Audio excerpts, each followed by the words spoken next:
Hello, everyone. Welcome to another exciting episode of GMAT Success Stories. In the world of GMAT, we meet hundreds of students who achieve their dream scores. Each successful student has their own unique style of preparation and learning. Some build a strong foundation of concepts before diving into practice, some blend concept learning and practice, and some adopt completely different strategies. Today, we have one such student who achieved 99th percentile success on the GMAT by throwing himself into intense practice sessions, solving thousands of OG questions, and building conceptual understanding through practice. We are talking to Anurag Vadva, an electrical engineering student at IIT Roorkee, who scored a 725 on his second GMAT attempt solely by solving official guide and taking numerous mocks in the final phase of preparation. But before we start talking to Anurag, please hit the like button and subscribe to our channel to support us in bringing you more similar stories like Anurag's. All right, Anurag, welcome to GMAT Club. Before we dive into it, we would like to understand a bit about yourself and your background.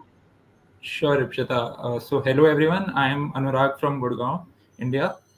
I am a final year student at IIT Roorkee, studying electrical engineering, as she mentioned, with a minor in management studies. So, in my free time, I like to read and play a diverse set of sports like squash, badminton, cricket, and chess. And currently, I'm at Bangalore doing my internship at PwC. And yeah, that's it. Awesome. Thanks for sharing that, Anurag. So you started your GMAT preparation back in January of this year, and you took your first attempt in March, right?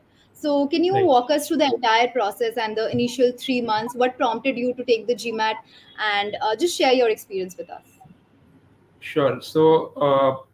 What prompted me to do the GMAT was that I wanted to apply for deferred MBA programs abroad in USA, particularly the M7 schools. So since I'm from an engineering background, I am quite strong in mathematics, and I began seeing different questions from the original guide, and was very sure I could solve the quant part without any preparation.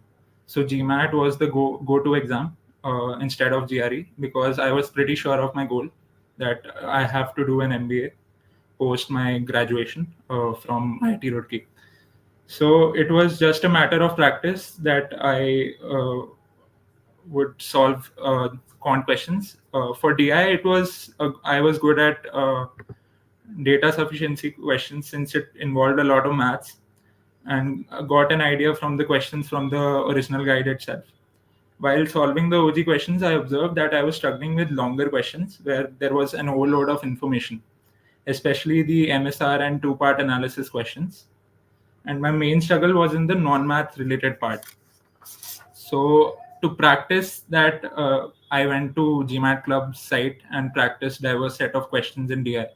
So that I used to get to the I get used to the pattern, right?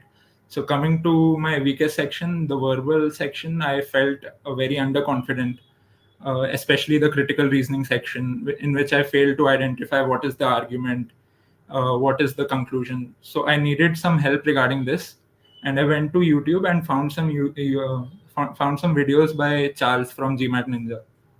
And after going through those videos, I was able to identify the arguments and conclusion. And after that, I went to GMAT Club's questions and maintained an error log.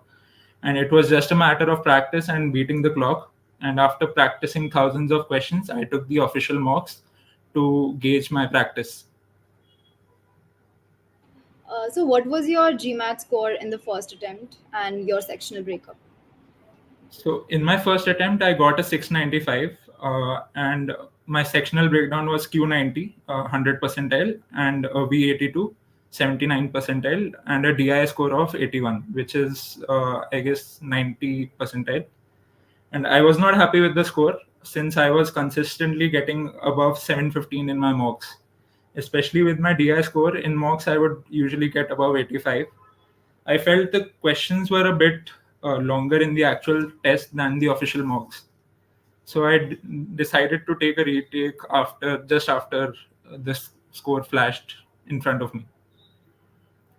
All right. So coming to the time that you started preparing for your second attempt, like what all changes did you make in your strategy? How were you preparing yourself to, write the second test?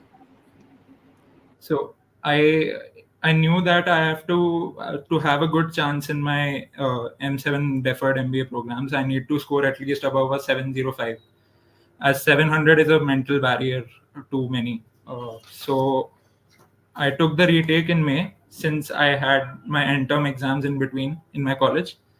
So it was a more of a mandatory break in which I had to manage my college exams along with the GMAT. So my exams ended on 8th May, and I took the retake on 18th May. So it was actually 23 mocks, which I took in a span of 30 days. And I did a lot of analysis through my mocks and realized what mistakes I was doing. 23 mocks is a huge number. Just walk us through your entire process of how did you schedule your mocks, and it's basically alternate days you were taking your mocks, right? Didn't you get Right. stressed out? So uh, I basically signed up for 23 mocks and took only 20 mocks due to time constraints. The reason behind this was that I was confident on my subjects, but I needed some practice to have a diverse set of knowledge about the questions. And to nullify the luck factor in the exam, I had to certainly score above 705 or a 715. So I needed those mocks to prepare me for that. So no matter how tough the exam comes, I'm sure that I get a minimum threshold, and to get a minimum threshold, I had to practice that much. So in my first attempt, I was very anxious since I was totally focusing on the results that I'll get. But now the whole focus shifted to practice, and I would not get time to think of the results. So that was the shift in perspective that those mocks offered me. So there's a famous quote in Bhagavad Gita. If I was telling about a quote in Bhagavad Gita, so there's a famous quote in Bhagavad Gita by Sri Krishna to Arjun, and it goes like, you have the right to work, but never the fruit of your work. So you should never engage in action for the sake of reward, but you should continuously work without thinking about the results. And this quote affected me a lot and was the reason for the intensive schedule of my mocks. And coming to the analysis part, I used to maintain an error log in GMAT Club and used to check as to what was the reason for getting the answer wrong.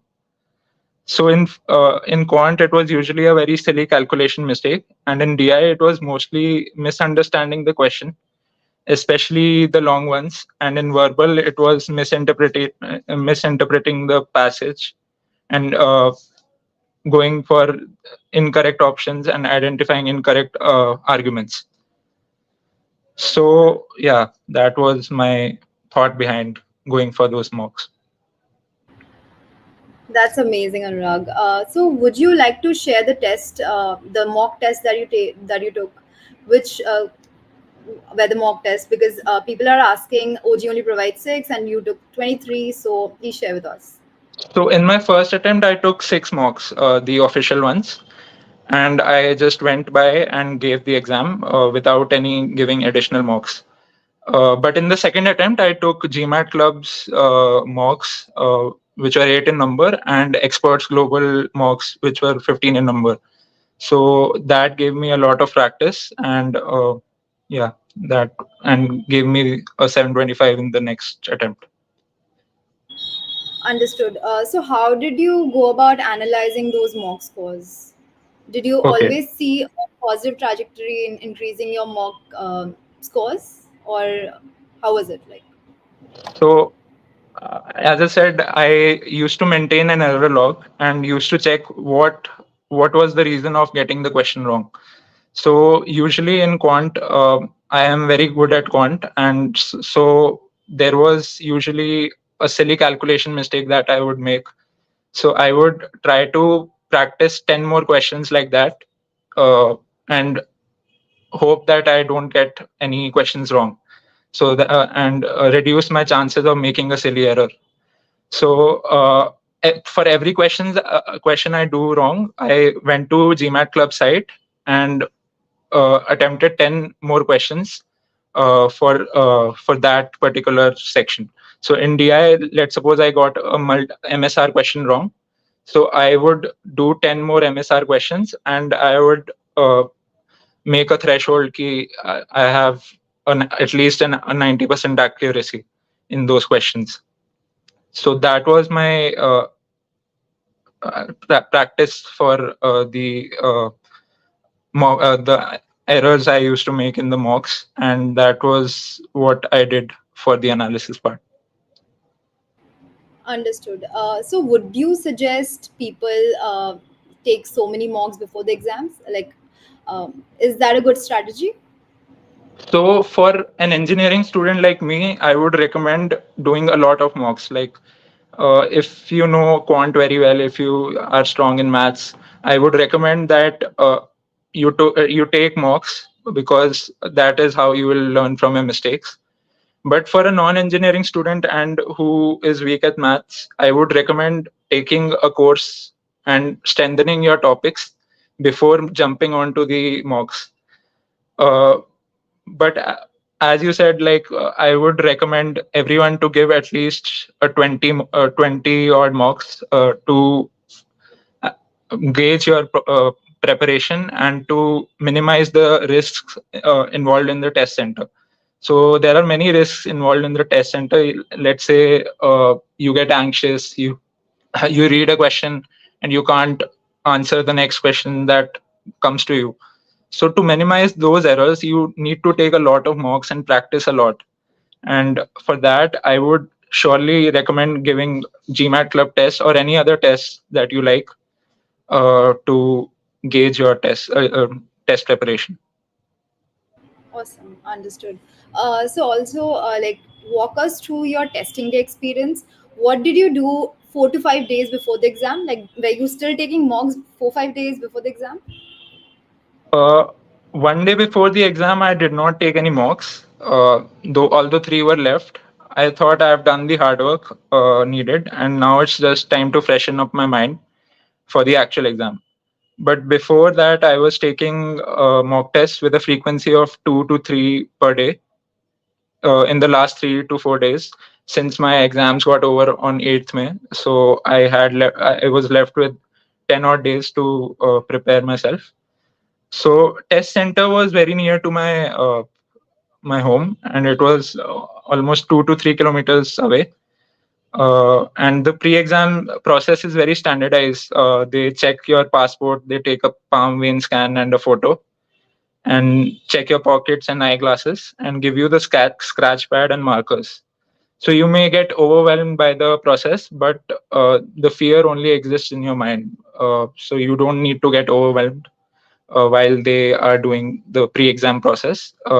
It will negatively hamper your test. So you should never get like fearful of those practices, although it may seem a bit overwhelming. But yeah. Awesome, great, great. So, I will take a question that I see here. Um, Hmm. how are the expert global mocks compared to the real GMAT? Okay, so expert global mocks offer a huge number of tests at a very cheap rate. It's for 4,000 rupees for 15 tests. So I took those tests because of budget constraints, and because other mocks were quite expensive. So these mocks were quite almost similar, I would say, to the official exam, since the quant part was a bit harder, I would say, but the DI and the verbal part are almost similar to the exam. Uh, so if you get a score of, let's say, below 700, it would actually be a 715 in your official exam. So it normalizes your score. If you give a lot of like there are 15 mocks, so the average of those scores would certainly be your official score, given that you don't end up being fearful of the fact and get overwhelmed by the tests. So always recommend starting with your strongest section. Like go to the mocks and just start with the strongest section so that you don't get underconfident. And boost your confidence, start with the strongest section. And the experts global mocks offer you a wide variety of like if you have time constraints, you can pause the test. You can go uh, you can give it anytime you want. You can pause the exam in between. Let's say you have a break, you want a break from the exam, you can pause the exam, and it's quite similar to the official tests, I would say. Yeah. Awesome. All right, let's move on to the next question. Um, are GMAT Club mocks close to the final test scores? Again, yeah, uh, give any mock. Matlab, it's not that you have. There is no like one answer to this question. You can give any mock. Just you need to practice. That's the point I'm making. Give TTP mocks if you like. If you want GMAT Club, you give GMAT Club mocks. The thing is to practice a lot. It's not key. These mocks are better. Every mock is good. You just need to practice a lot. That's what I'm saying. Because in the end, you don't have to think about the result. You just have to practice, and that's what's in your hand. You need to control the controllables. So give a lot of mock exam wherever you get the test. Great. So Nupur asks, how many hours did you dedicate daily to GMAT prep? So okay, this is a like in my first attempt, I used to dedicate around 3 to 4 hours per day in my preparation. And when I used to get college breaks in between, I would inflate that number to around 6 to 7 hours per day. And in those preparation time, I would prepare a lot of verbal because that was my weakest section. And I would dedicate around in my 6 to 7 hours, I would dedicate 4 to 5 hours to verbal only, and then DI. And quant, I didn't need that much preparation, so I just gave around 30 minutes to quant. So the thing is to identify your weak sections and the sections which you feel you are underconfident in, and take take those weaker sections seriously and make them strong uh, by attending any lectures if you want. If you think there's a concept gap, you should attend a course or something. But for me, it was more of practicing those questions so that I get used to the question pattern, and I get used to what they are asking actually. So sometimes I used to misinterpret questions. I would get the language wrong. S- I would identify incorrect arguments, incorrect conclusions. So for me, it was more of identifying the correct arguments, correct conclusion. So I there was a concept gap. So I looked at GMAT Ninja's videos. So you could also do that and score a lot better in your initial than your initial score of mocks. So you can analyze your mocks and see which sections you are not really good at, and then practice a lot of questions in those sections. Yeah. Awesome. All right, we will move on to the next question. So Kumar Piyush asks tips you would give to someone to improve data insights.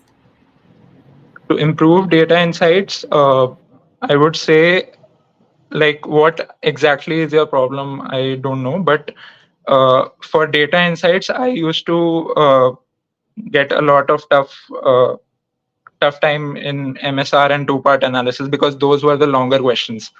So for practicing that, I would go to GMAT Club site, and I would do many questions. They have very there are filters to your level type: hard, easy, medium. And then there are filters to the score type you want, like 750 plus, 700 plus questions. You can get all those questions in GMAT Club.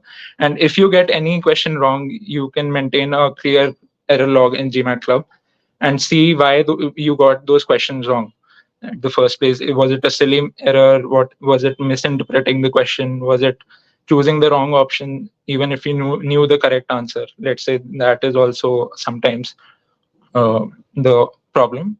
So for a DI, I would recommend going through the OG questions. Go on mba.com, log in, register, and take those questions. And if you feel that there is a problem, then go to GMAT Club's questions and answer. Like, there are many questions, there are thousands of questions. You can answer those questions. And if you feel you need more questions, then download, like, get some more mocks, practice a lot. This is the strategy. I'm continuously saying that practice is the most important thing in the preparation. Indeed, practice makes you perfect. All Yeah. right, we move on to the next question from Shweta. How did you handle RC where passages are too long and overwhelming? So for RC, when there's a long passage, usually it will be of 4 questions. So on an average, you have 2 minutes per question. So let's say you get a long RC passage. You don't need to get fearful of the fact that it's a very long passage. How would I do it?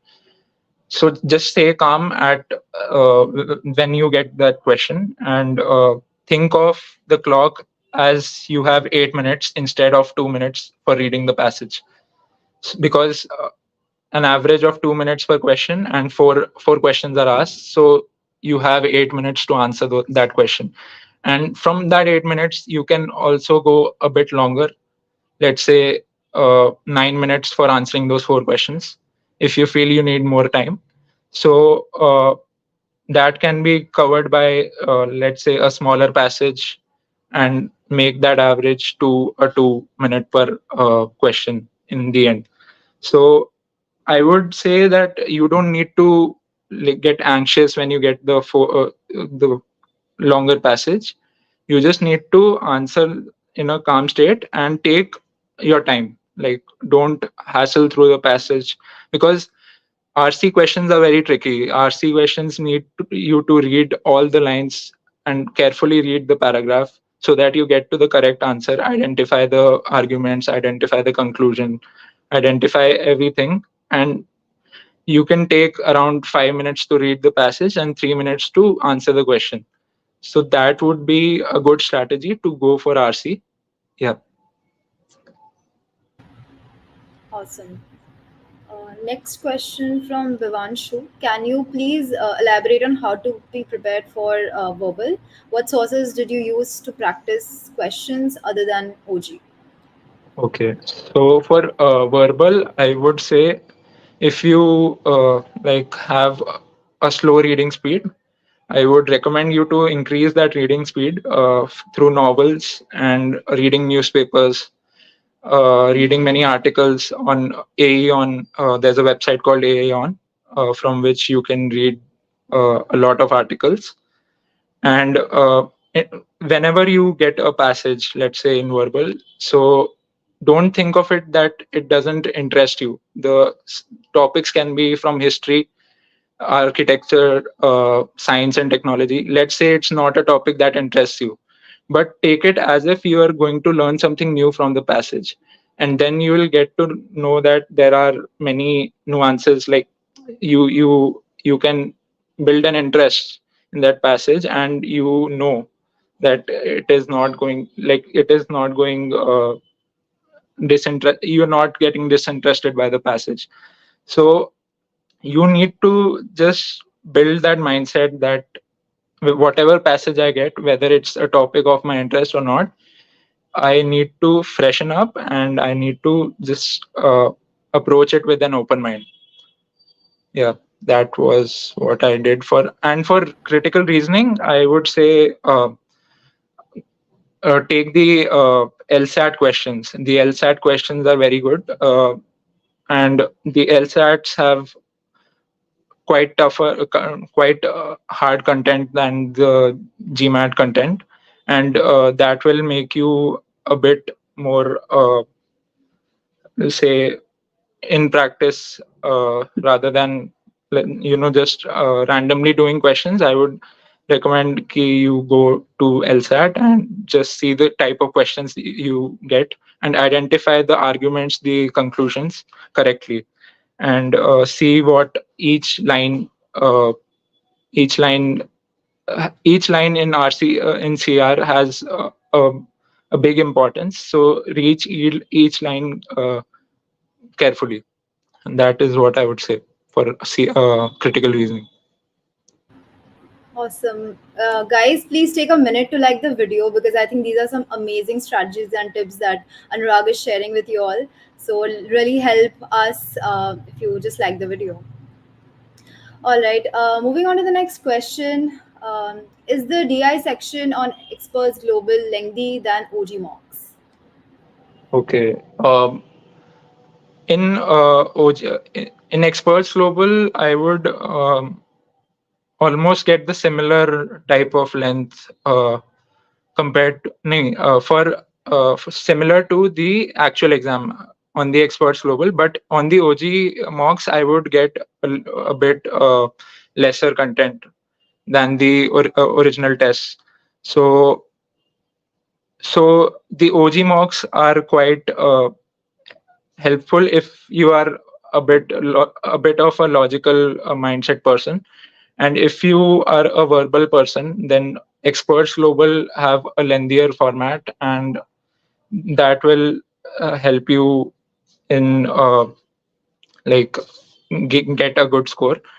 But that said, I would say Experts Global is better than the OG mocks, because the especially for DI section, because the length matches. On the original test, I got a lengthier DI, and Experts Global has that length, and have has a great mix of non-math and math-related questions. So I would prefer Experts Global. All right. How many MSRs did you get in the first and second attempt? Uh, Usually, I would get two. In the first attempt, I got two MSRs, and in the second, also, I think I got two. I don't remember correctly, but for MSR, I would say that you should like practice math related and non-math related, because MSR contains both of those questions, and like if your math is not that good, you could practice those questions in the GMAT club itself. And for MSR, I would say that you should calm yourself down before the question flashes in your screen, because it's a pretty long question, and you have three tabs. You need to correlate those informations. You need to understand what data is being presented to you, and you need to make correlations among that data. So for MSR, it's like verbal long passage only.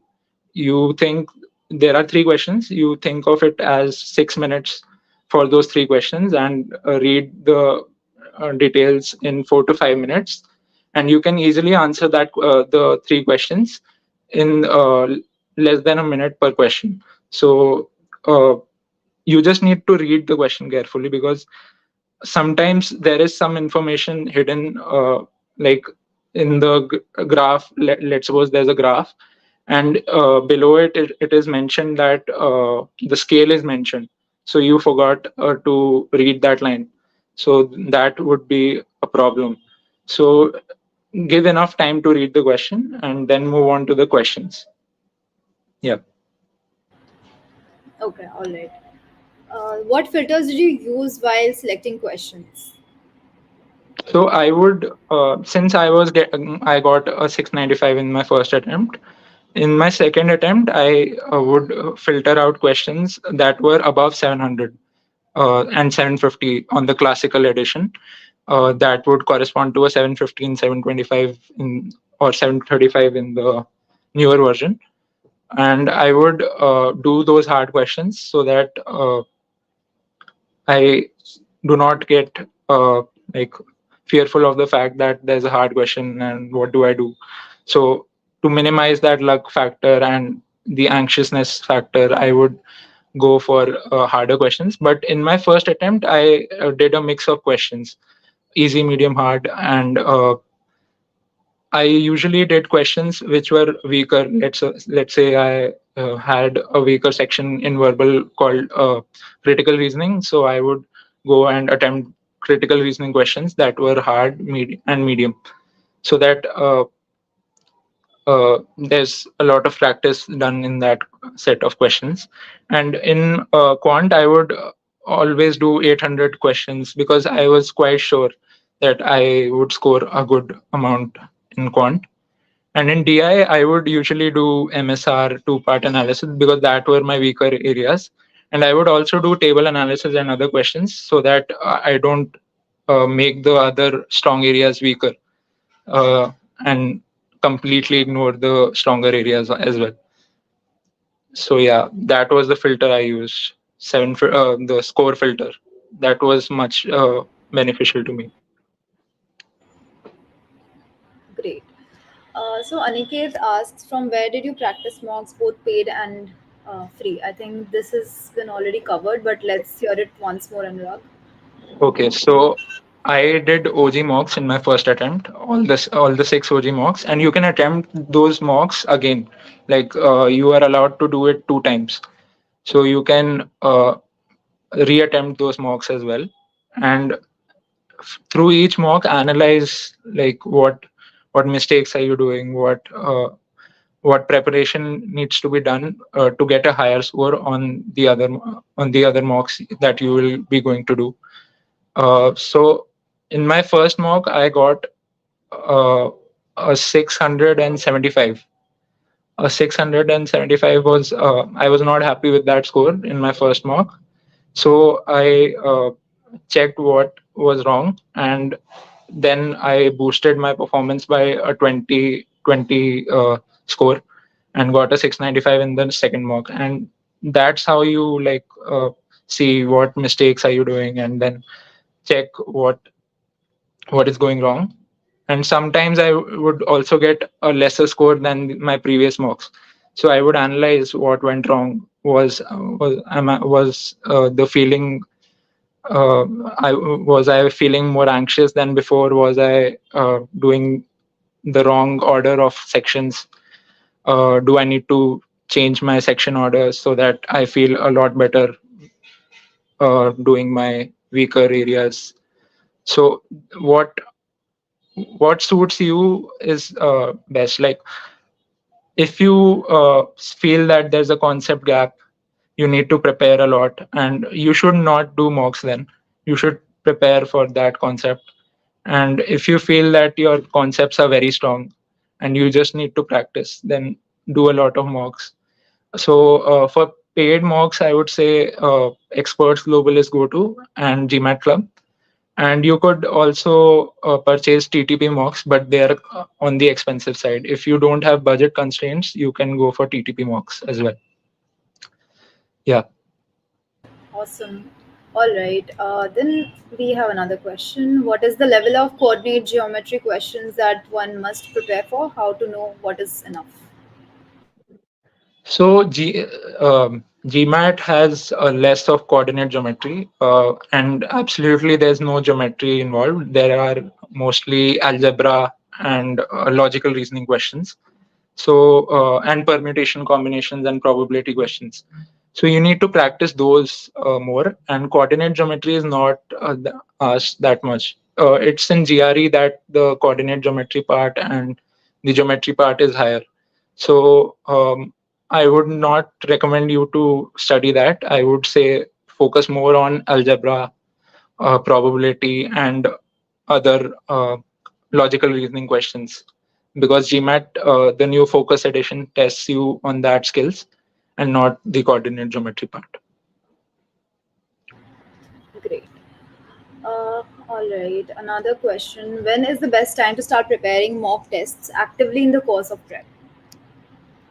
So, as I said, first, if you are not like good enough for the concept part, you just strengthen your concepts.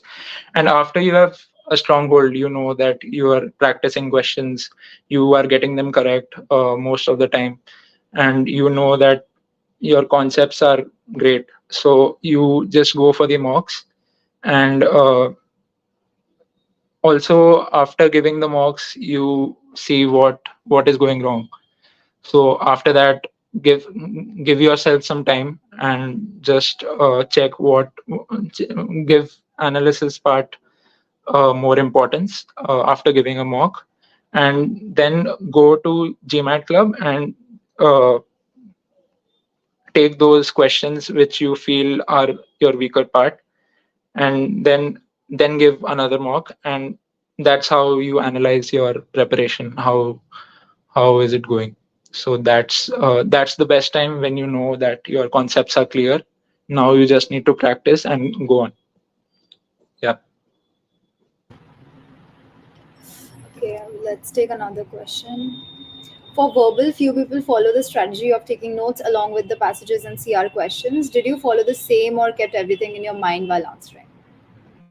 Okay. So for some questions, when the passage seemed a bit longer, I would take notes. And for CR questions, I would not take notes because the questions were quite short, and I would remember the question and answer accordingly. So for longer passages, I would recommend taking some notes, but not for the short passages, because you would most probably remember the passage, what data point was there, what the passage was saying. So yeah, and it's totally up to you, man. Like if you want to take notes, because our personalities are very different. Some people are very different. Some people take notes, some don't. Some remember quite well, some don't. So if you don't remember facts really well, your short-term memory is not that good. I would recommend taking notes. But if your short-term memory is great, then there is no point in note taking. It's a waste of time then. So to manage your time, I would say don't take notes if your memory is great. But like if your memory is not great, then take notes. But you also need to check your time. Like don't go overboard. Yeah.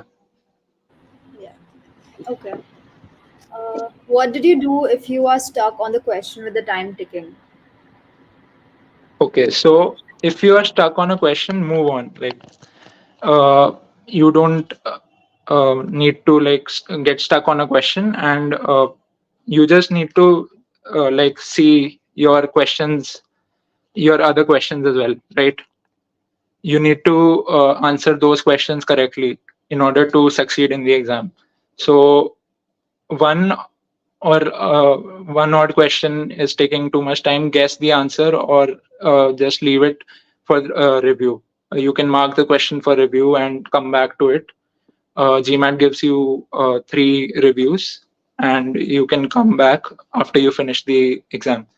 So just move on to the next question and answer that correctly. And you don't need to panic that you could not answer the question correctly, because GMAT algorithm is made in such a way that when you get a question correct, you will most probably get a harder question next time. So you don't need to you just need to think of this way, that I am doing my exam well, that's why I got this question. So it's okay if I guess this, and I need to let go of this question and move on to next questions. Yeah. Great. So Rohan asks, did you take the expert global course material as well, including 1500 verbal questions, or did you just take the 15 marks? So as I said, I took the experts global for my second attempt, right? So for my second, I was already good with concepts in my first attempt. So I did not need those verbal questions. For me, it was just the mocks. But if you feel you need practice for more questions, you can happily take those questions. But I would get free questions from GMAT Club. They have a wide question bank, very diverse question bank, and I would take those questions instead of a paid one. So yeah, it totally depends on you if you want to take those questions, extra questions. Depends on your level of practice, what kind of background are you from, what kind of like uh, time you are in your preparation. So yeah, totally depends Right, on you. right. Let's move on to the next question. How did you manage stress and burnout in the course of your prep? So I am of the opinion that if you like something, you are not going to get stress and burnout in the preparation. But there are some times that you feel that you can't do, uh, you can't prepare. So take some time off, hang out with your friends, make time for your family, spend those days well. But if your aim is to get a good MBA program, then I don't think you will get stress and burnout because you that's your aim. Uh, you love to go to a good MBA program, so that's your aim. So I think if that's your aim, then there is no stress and burnout. You feel that you are learning each day, new things you are learning each day, and you tell yourself that it's for the good, and that's how you move. And some days if you feel that it's not like the preparation is not giving me enough kicks, then you should probably take a time off and you can spend that time with family or friends. Yeah. Right. Next question from Ankush. Ever faced any time management challenges in verbal? um you initially I would face time challenge in verbal and RC, but as things moved on, first focus on the accuracy part. Yeah. Because you need to get those questions right, and do not think of time that much in your initial days. So gradually when you practice a lot of questions, your reading speed increases, your time management skills improve. It is a very gradual process. You need to be patient, and so I would recommend initially don't get too hung up on time management, and gradually when you take your mocks, analyze what things are going wrong. You should take time into consideration as well, and it will improve because your reading speed will gradually improve. When you see a lot of questions, you would read quite fast and process that information in a very less time compared to your initial days. So you don't need to get too worked up on the time management part. That would I would say. Let's take another question. Suhas asks, how were your scores in the mock test that you took when compared with the actual exam? So my mock scores range from 675 to 785, uh, and I would get a diverse range of scores. So what my target was to get 705 and above. So to get a decent chance in an M7 program. So in my first mock, I got a 675, then a 695, and then I got a 785, and then it dipped to 725, 715, and I was consistently scoring in that region, 715, 725, 735 as well. So your when you like get a question paper, it there is a luck factor involved. So let's say many questions came from your strong area, so you would score higher in that test, and sometimes you would not get a good exam and you will score lower. So it's not totally up to you, it's on the algorithm. So you just need to control the controllables, as I said, and not get too worked up on what score you get. You will eventually get your average mock score in the original test, because you are like you are the same person giving the test. So most probably you will get around the average you took in the mock test. And I would say that if you are if the score is too volatile, then it must be a factor not apart from your concepts. If the score is volatile, maybe you're getting too worked up, you're getting too fearful of the test. So just stay calm and just take one question at a time, and answer one question at a time, and your result will be as expected from the mock test that you took. Right. All right. Another one from Rucha. During the prep, would you recommend focusing more on getting easy, medium, or hard questions right? So it depends on your preparation level, right? So if your preparation level is not that good, focus on easy and medium questions first, and see if you get a threshold of your accuracy. Like say your target score is a 695 or 675, then you only need to do medium questions, right? So focus on what's your target score first, define that, and then do questions accordingly. Let's say if your target score is a 735 plus, then do more medium and hard questions. But it also depends on your time of preparation. Let's say you're not that prepared, so first focus on easy and medium, and then gradually go to medium and hard questions. And if your target score is less, then just do easy and medium questions, right?